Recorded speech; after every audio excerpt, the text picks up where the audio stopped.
সামাজিক সমস্যাকে সামাজিক শক্তি দিয়ে সামাজিকভাবে মোকাবেলা করতে হবে। আমরা সেটা করতে ব্যর্থ হয়েছি বলেই মাদকের বিস্তার, আমাদের এত কর্মকাণ্ড সত্ত্বেও মাদকের বিস্তার, মাদকের ব্যবহারকারী, মাদক ব্যবসায়ীর সংখ্যা, পাচারকারীর সংখ্যা দিন দিন বৃদ্ধি পাচ্ছে।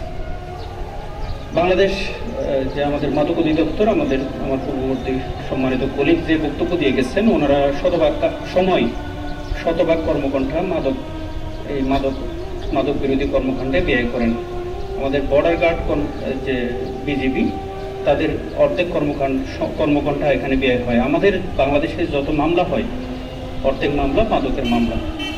এবং আরও অন্যান্য অনেক সংস্থা, র্যাব থেকে শুরু করে আরও অনেক সরকারি সংস্থা মাদক বিরোধী অভিযানে ব্যস্ত থাকেন।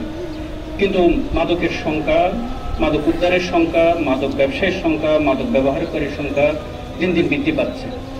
মোনালিসা হেভি ফ্লো 15 পিস প্যাকেটের সাথে 8 পিসের একটি প্যাকেট একদম ফ্রি।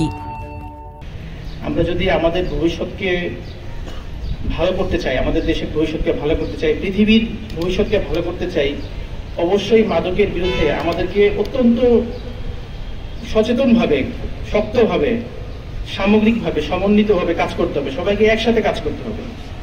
আজকে বিজিবি আছে, অন্যান্য সংস্থার যারা আছেন, সরকারের তারা আছেন, আমাদের সাংবাদিক ভাইরা আছেন এখানে, এবং সাধারণ সুশীল সমাজ আছেন, বিভিন্ন মানুষ আছেন সমাজের।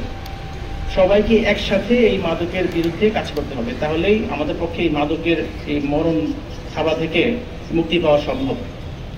আমাদের আগে যারা বক্তা আছেন তারা সবাই মাদককে যথার্থভাবে একটি সামাজিক সমস্যা হিসেবে চিহ্নিত করেছেন, এবং এই জন্য একটি সামাজিক শক্তির মোবিলাইজেশন প্রয়োজন, বা ইংরেজিতে আমরা বলি যে সোশ্যাল অ্যাসেট মোবিলাইজেশন। আমাদের সামাজিক একটা প্রতিরোধ প্রয়োজন, এবং এটি শুধুমাত্র রাষ্ট্রীয় কিছু সংস্থার পক্ষে সম্ভব না। হ্যাঁ, আমরা অবশ্যই কাজ করবো একসাথে, কিন্তু সামাজিক শক্তির প্রয়োজনটা সবচেয়ে বেশি।